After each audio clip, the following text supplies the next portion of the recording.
All right, let's dive into something that really turns a popular idea on its head. Why is it that most millionaires actually live pretty simple lives? This is going to be a good one. But first, I want you to do something. Just for a second, close your eyes. When you hear that word, millionaire, what's the first image that pops into your head? You got it? Is it the sports car, the giant house, maybe a celebrity on a yacht? Okay, hang on to that image, because we have to start by talking about that image, the one that's been blasted into our brains by movies, TV, and social media, the millionaire we all imagine. I bet it looks a little something like this, right? Luxury cars, massive houses, designer everything. We're totally wired to think that being wealthy means showing it off all the time. It's the lifestyle that gets all the attention. But, and this is a big but, is that what it's really like?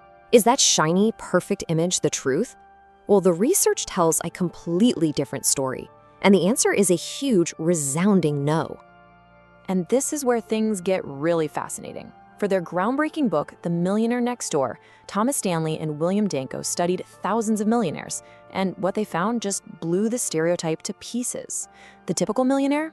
They literally live next door, in a normal neighborhood, driving a 2 or 3-year-old Ford or Toyota, not some flashy import. Their lifestyle was completely normal. The whole flashy image was, well, basically a myth. So, if it's not about the stuff, then what is it about? This gets us to the absolute heart of it all, the psychology. Why would people who can afford basically anything choose not to?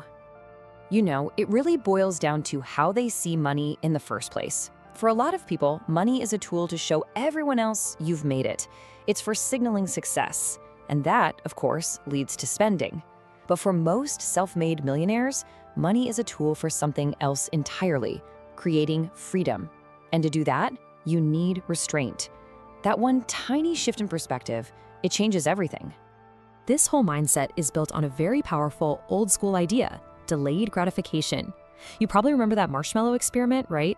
The kids who could wait to get 2 marshmallows later instead of 1 right now, they tended to do way better in life. Well, that's exactly how millionaires play the game.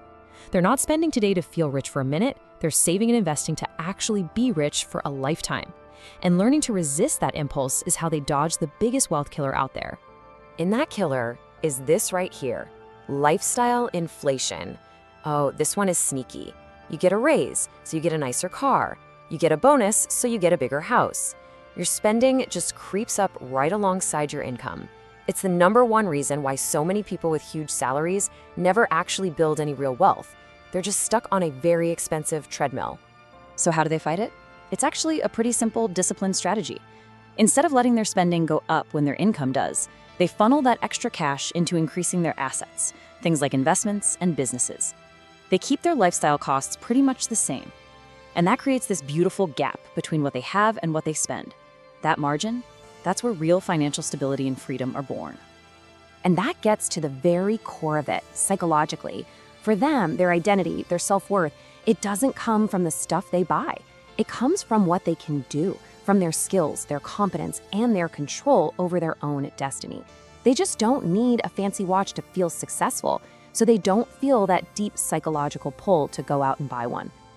So this mindset leads to a whole set of practical and very quiet strategies.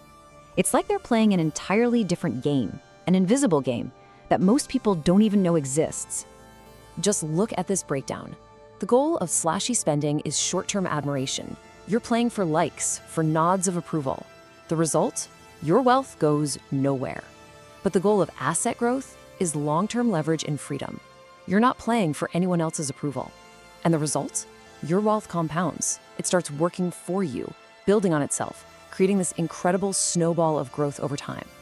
And that brings us to maybe the most uncomfortable, but also the most important truth in this whole discussion. The person who looks rich, the one with all the visible signs of success that we've been taught to admire, is often just leveraged to the hilt. That impressive lifestyle, it's usually built on a mountain of debt. Huge car payments, a massive mortgage. It looks amazing from the outside, but it's really a fragile house of cards. One bad month, and the whole thing could come tumbling down. Meanwhile, the person who actually is rich, the one with real, durable financial freedom, has their wealth in things you can't even see. It's tied up in business equity, in stock portfolios, in ownership. Their wealth is invisible, working silently for them in the background, not sitting in their driveway losing value every single day. Now, playing this invisible game is not easy. It takes real emotional maturity. It means you have to be okay with your neighbor getting a new car while you keep driving your old one. You have to resist that powerful human urge to compare your life to the perfect highlight reels everyone else is posting. And really, that's what this all boils down to, isn't it? It's a choice, a fundamental choice between two totally different goals.